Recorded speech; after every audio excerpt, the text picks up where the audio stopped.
असोच्यानन सोचस्तुम प्रज्ञावादांश भाससे गतासूंश्च नानुशोचन्ति पंडिता।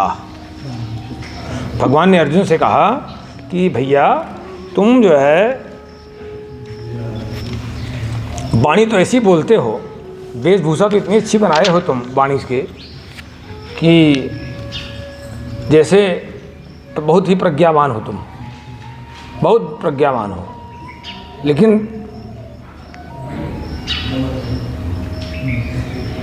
सही ये है कि तुम असोचान अन्न सोचम च, जो व्यक्ति शोक करने योग्य हैं ही नहीं, जो शोक करने योग्य हैं ही नहीं, उनके बारे में तो शोक करते हो।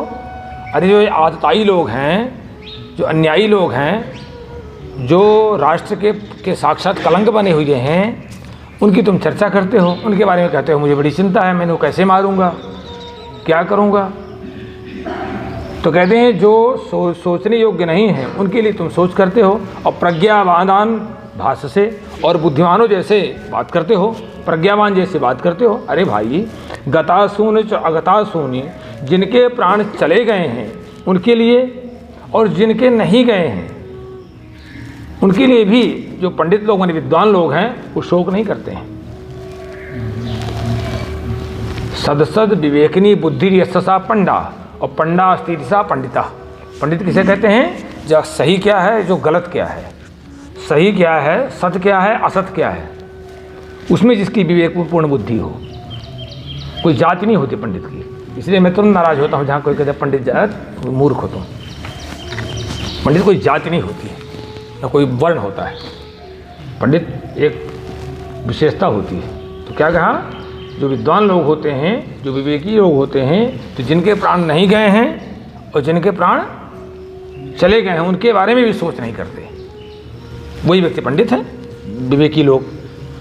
न त्वेवाहम जातुनासम न तुम ने में जनाधिपा न सेवना भविष्यामा सर्वे वैमतः पर।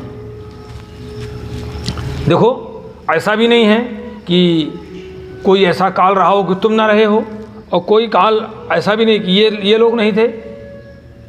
ये कोई समय ऐसा नहीं था, न पहले भी, न वर्तमान, न आगे, कोई ऐसा काल नहीं था जब तुम ना रहे हो, तुम भी थे।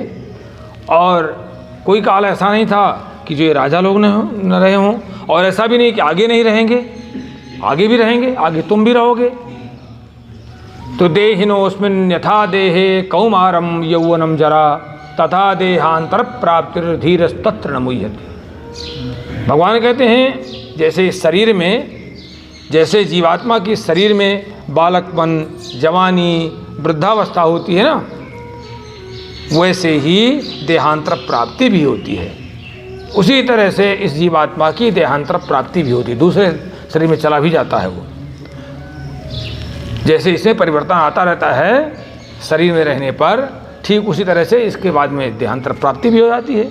तो ये समझ करके जो धीरा माने जो धैर्यवान लोग हैं, जिनके पास धृति है, वो मोह को प्राप्त नहीं होते हैं, वो अज्ञान में फंसते ही नहीं हैं। वो जानते हैं तो होना है, पहले से तैयारी बनाए रहते हैं, सब के बारे में सोच बनाए रहते हैं। और बहुत अच्छा बताते हैं, मात्रा स्पर्शास्तु कौन्तेय शीतोष्ण सुख दुखदा आगमा पाइनो नित्यांतांतरिक्षुष्व भारत। कहते हैं भारत, तुम शीतोष्ण सुख दुखदा, सर्दी गर्मी सुख दुख देने वाले जो मात्रा स्पर्श मन इंद्रियों और इंद्रियों के विषय से संयोग। हमें दुख सुख की उत्पत्ति कैसे पता चलता है? जब हमारी इंद्रियां अपने विषयों से संयोग करती हैं। हमने आँखों से देखा, हमने कानों से सुना, हमें दुख सुख की अनुभूति हुई। तो कहते हैं जितने भी जो मात्रा स्पर्श आगमा पाइना, जितने भी इंद्रियों और इंद्रियों के संयोग से उत्पन्न होने वाले जितने भी विषय हैं, वो सारे के सारे विनाशशील हैं। अरे अभी हमको एक खिड़की दिखाई पड़े, थोड़ी देर में दिखाई पड़ेगी, वहाँ चले जाएंगे उठ करके हम, विनाशशील। अभी थोड़ी देर में पेड़ दिखाई पड़ रहा है, अभी थोड़ी देर में ये आँखों और उसका जो विषय दृष्टि है, देखना है, उसके माध्यम से हमको दिखाई पड़ रहा है पेड़। थोड़ी देर में आंधी आई गिर गए, नहीं था, नहीं है। कहते सारे के सारे जो भी मात्रा स्पर्शास्तु कौन्तेय आगमा पाइना अनित्या, जितने भी ये हैं, ये विनाशशील हैं और अस्थायी हैं। तो कहते हैं ये समझ करके तुम सारे चीज़ सहन करने की आदत डालो।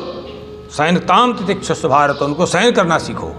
यहाँ से बहुत अच्छा उपदेश शुरू करते हैं। आग क्योंकि अनित्य हैं, अस्थायी हैं, आगमा पाइना विनाशशील हैं, सर्दी गर्मी सुख दुख ये सब विनाशशील हैं। अगर सुख है तो ये निश्चित मानिए कि आप दुख होने वाला है, कभी ना कभी आपको दुख की प्राप्ति। जिस तरह आप सुख को आनंद से भोग रहे हो वही दुख को भी भोगो। जैसे आप सर्दी को में आनंद मना रहे हो, वैसे गर्मी में आनंद मनाओ। दोनों में स्थायी रहो, बनाए रहो, न उसमें विकल हो जाओ न उसमें उच्छृंखल बन जाओ।